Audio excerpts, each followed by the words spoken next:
I'm Sujini, faculty in physics at Institute of Aeronautical Engineering.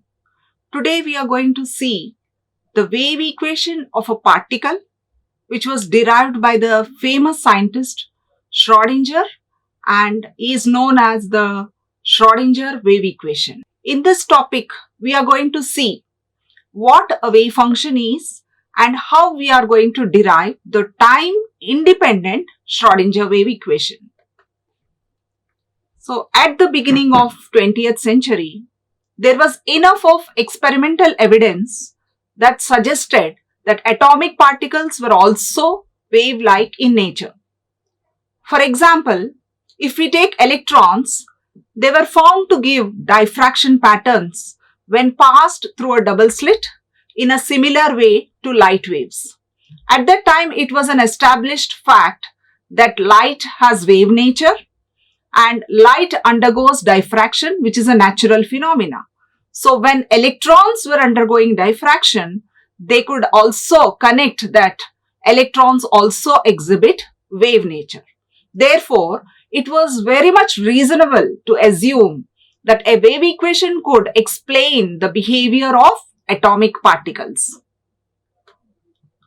Then how do we derive equations in physics? Generally, wave equations in physics are derived from other physical laws.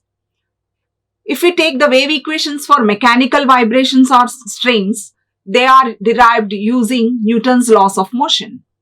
And the electromagnetic waves from Maxwell's equations, where the wave functions are electric and magnetic fields. Now, Schrödinger is the first person to write the wave equation. Much discussion went on what the equation could be. But finally, the eigenvalues of the equation were shown to represent the energy levels of the quantum mechanical system. And the best test of the equation was when it was used to solve the energy levels of hydrogen atom, where the energy levels were found to be in accordance with the Rydberg's law. Now, Schrödinger wave equation shows all the wave-like properties of matter, and it was one of the greatest achievements of 20th century science. It is used to find the allowed energy levels of quantum mechanical systems such as atoms and transistors. And the solution to this wave equation is a wave that describes all the quantum aspects of the system. And the associated wave function with the equation gives the probability of finding the particle at a certain position. Now, when it comes to the wave equation, Schrödinger has given two equations, out of which one is time independent and one is time dependent. The time dependent equation is used to describe the progressive waves, which are applicable to the motion of free particles. When we say progressive waves, these progressive waves progress forward in a medium and the energy is not limited. It goes on, it propagates continuously in the medium. And we have the time-independent form, which is used to describe the standing waves. When we say standing waves, the energy is limited to a certain region. And as the time varies, the energy is not propagated forward, but it is only limited to that certain region. Now, in classical mechanics, if we see the Newton's second law, that is represented by F is equal to ma, is used to make the mathematical predictions to what the path of a physical system will take over time. Of course, following a set of certain conditions. Solving this equation gives the position and the momentum of the physical system as a function of external force. Means it depends on the force that is applied. And these two parameters are sufficient to describe the state at each point of time. And when it comes to quantum mechanics, the analog of Newton's law of motion is the Schrödinger wave equation. And the solutions to Schrödinger equation describe not only molecular, atomic and subatomic systems, but also macroscopic systems, possibly even the whole universe. Means this is applicable to all the particles that exist in the universe. And the foundation of this equation is structured on a linear differential equation, which is based on classical energy conservation and again consistent with the de Broglie relations. Schrödinger has developed a differential equation whose solutions yield the possible wave functions that can be associated with a particle at any situation. And the equation tells us how the wave function changes as a result of the forces that are acting on the particle. And one of its forms, as told, can be derived by simply incorporating the de Broglie wavelength expression into the classical wave equation. What we are going to do now is we will take the classical wave equation and incorporate the de Broglie relation, which relates the particle nature to the wave nature. Now, according to Einstein, we have seen light is emitted in the form of small packets called quanta, and energy of each photon is dependent on the frequency. It is directly proportional to the frequency and is given by E is equal to h nu, where E here is the energy of the photon. It is the energy of photon, and h is the Planck's constant. H is Planck's constant and nu is frequency. It is the frequency of the emitted photon. So here E is equal to h nu.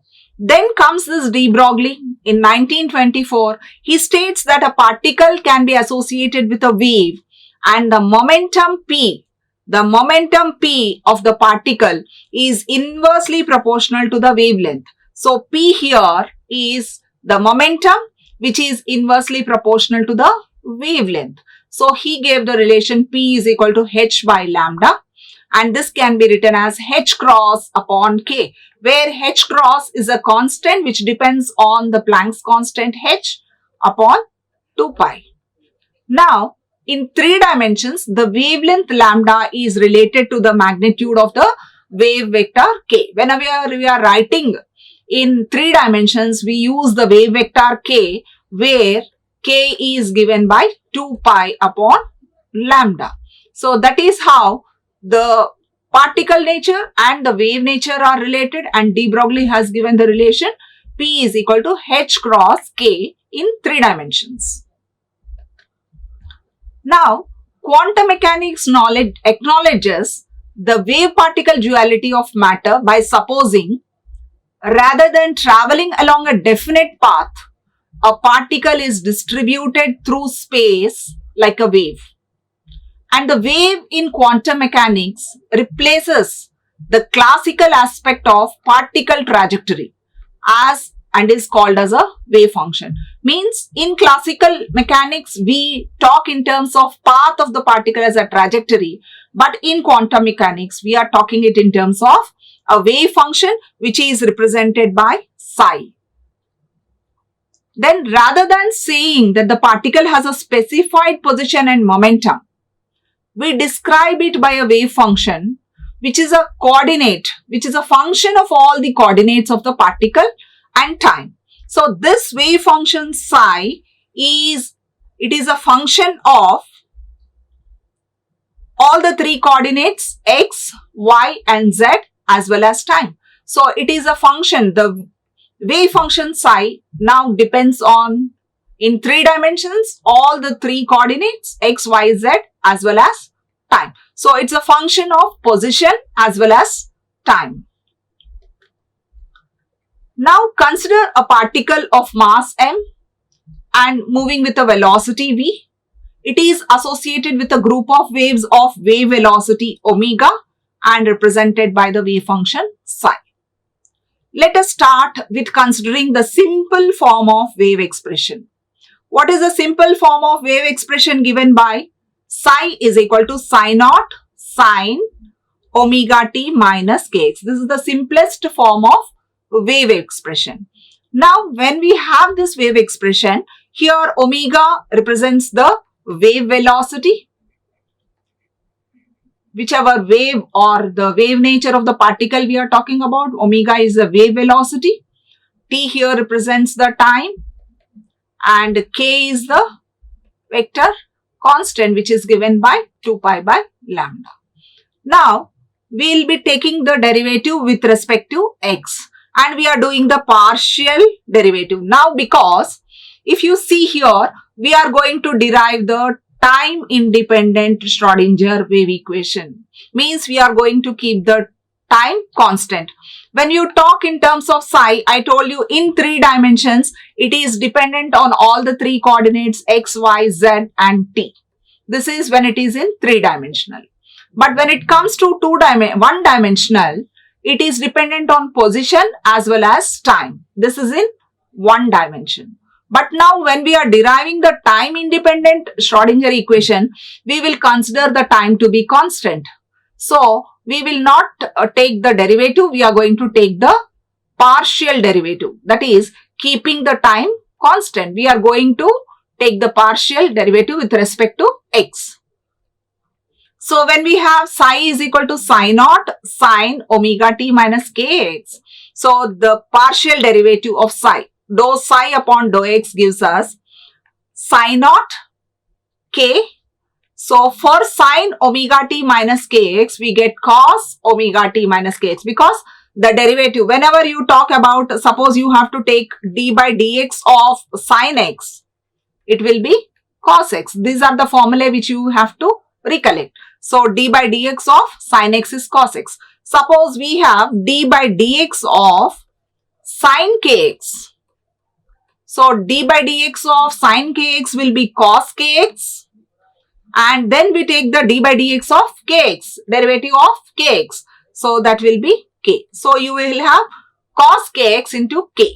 The same way what we are doing here, we are first writing the derivative of sine omega t minus cos x as cos omega t minus kx.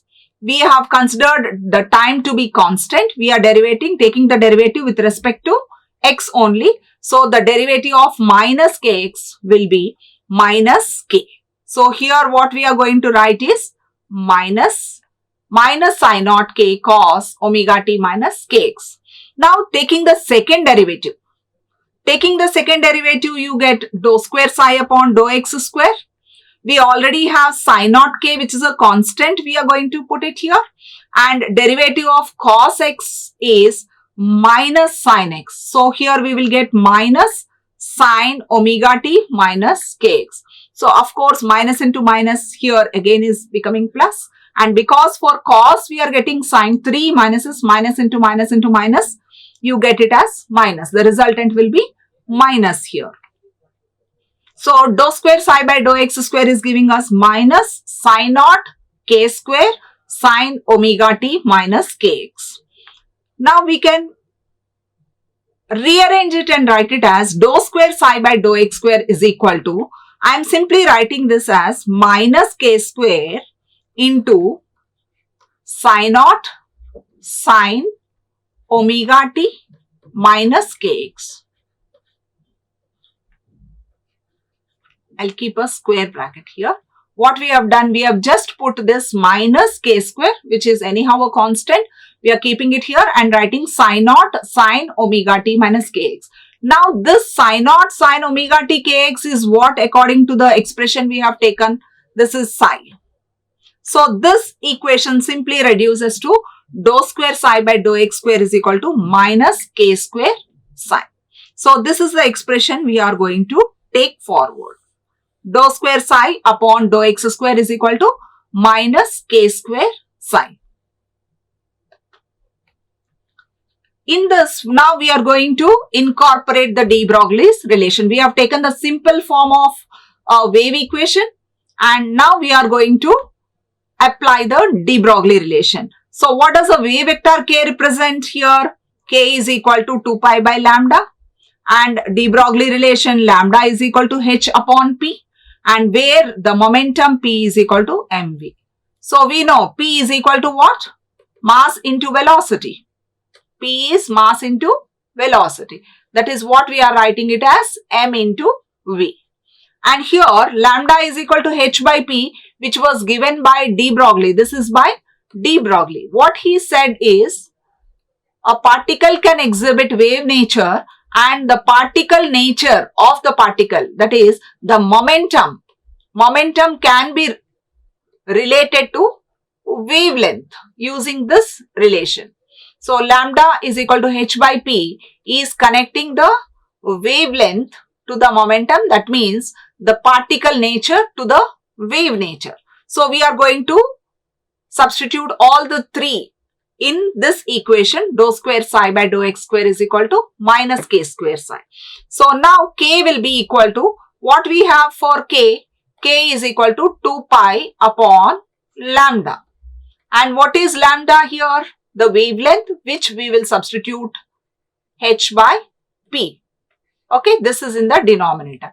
Or this can be easily written as 2 pi into p upon h. And now we will substitute for p also. So k is equal to 2 pi. P is what? mv, the momentum, upon h. Now if you want k square, because in the equation we have k square, so you can just take the square of it. You can write it as k square is equal to 4 pi square m square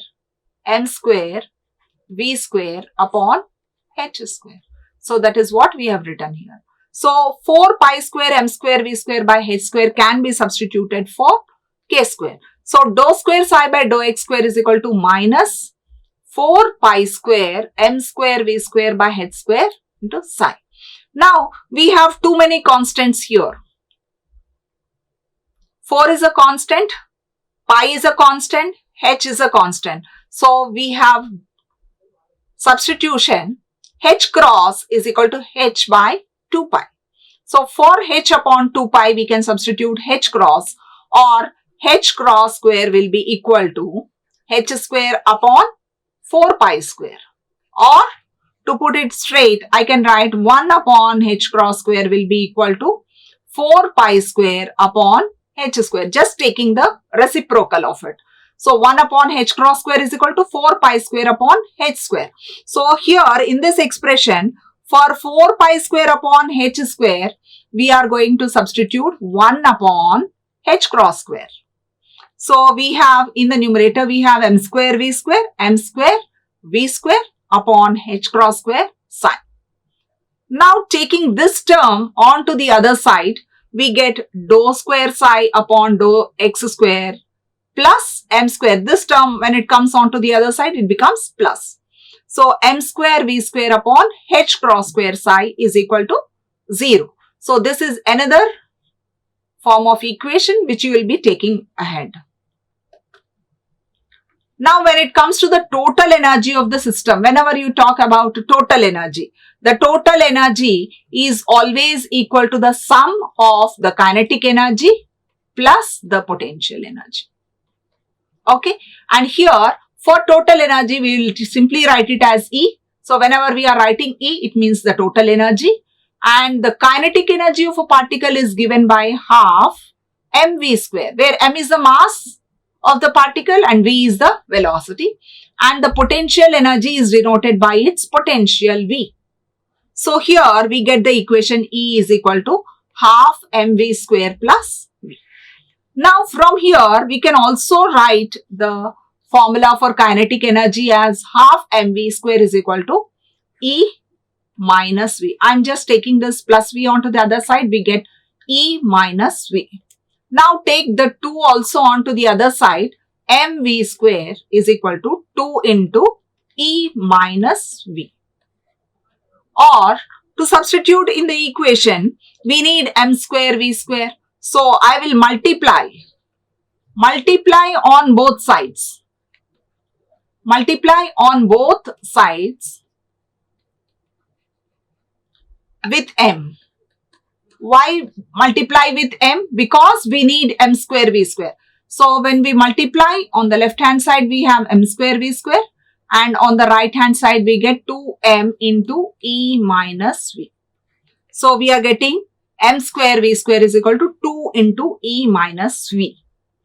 So for 2 m square v square, we are going to substitute 2m into E minus V. So therefore, dou square x by dou psi square plus 2m into E minus V by h cross square psi is equal to 0. So the time independent one dimensional Schrodinger equation is given by dou square psi by dou x square plus 2m into E minus V upon h square, where E represents the energy and V represents the potential. So when you are going to solve these equations, you may get the energy, or you can find relations related to potential also. In some books or in some cases, if you have to write the energy, we will simply try to rearrange this equation and write the equation for energy. Energy is psi as a function of x. So how do we simplify this equation? We consider dou square psi upon dou x square plus 2m into E minus V upon h cross square psi is equal to 0. Now we want to find E. So we'll be taking dou square psi by dou x square onto the other side, So 2m into E minus V upon h cross square psi will be equal to minus dou square psi upon dou x square. Then we don't want this 2m by h square also here. We'll take it on to the other side. So we get E minus V psi will be equal to, here h square goes to the numerator, 2m's comes to the denominator. So we can write it as minus h cross square upon 2m dou square psi upon dou x square. Now we want the energy. We are writing the expression for energy. So we can take the V also onto the other side. V of psi onto the other side. So E of psi will now be minus h square upon 2m dou square psi by dou x square plus V of psi. V psi. Okay. So that is what we are seeing here.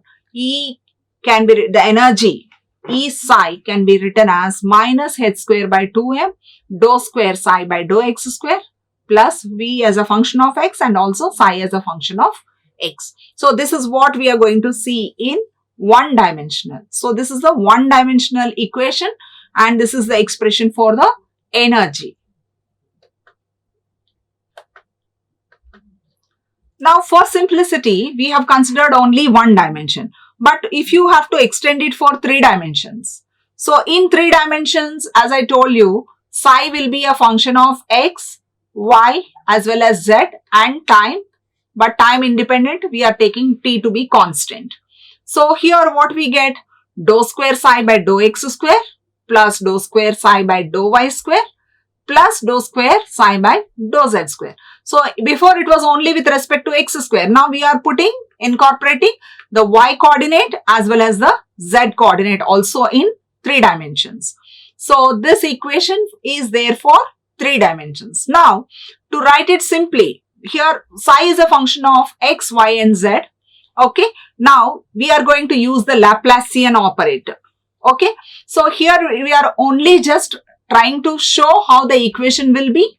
Okay. But you need not go in depth into the Laplacian operators. What we are trying to say is that you can represent this dou square by dou x square plus dou square by dou y square plus dou square by dou z square as one operator del square. So instead of all this, what I will be writing is del square. So this will be del square psi.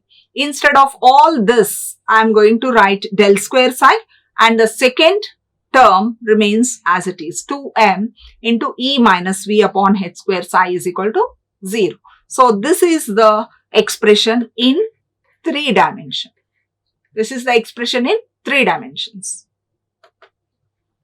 Now if you have to visualize, no, as I have told you in the beginning of the lecture, whenever we are talking in classical aspect, we will be talking only about the trajectory of the particle. If you see here, this is the trajectory of the particle.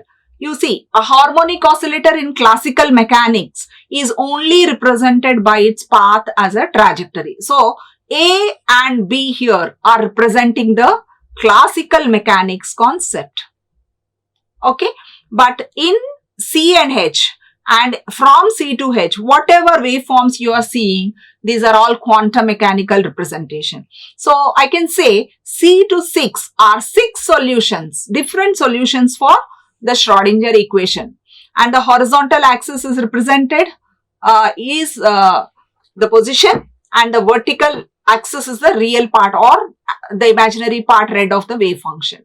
Now stationary states we are calling as the energy eigenstates, which are the solutions of time independent Schrodinger equation. So the solutions of these time independent Schrodinger equation will give us the energy states of the particle. So the Schrodinger equation is not the only way to study quantum mechanics and make predictions. So at higher levels, you are also going to see many more developments about this equation. Okay, so what I want to conclude is the other formulations of quantum mechanics include matrix mechanics, that is given by Heisenberg, and also the path integral formulation, which was developed by Richard Feynman. And then later on you have Paul Dirac, who incorporated the matrix mechanics and the Schrodinger equation into a single formulation. With this, I conclude the topic, time-independent Schrodinger wave equation. See you. Like, share and subscribe. Hit the bell icon for more updates.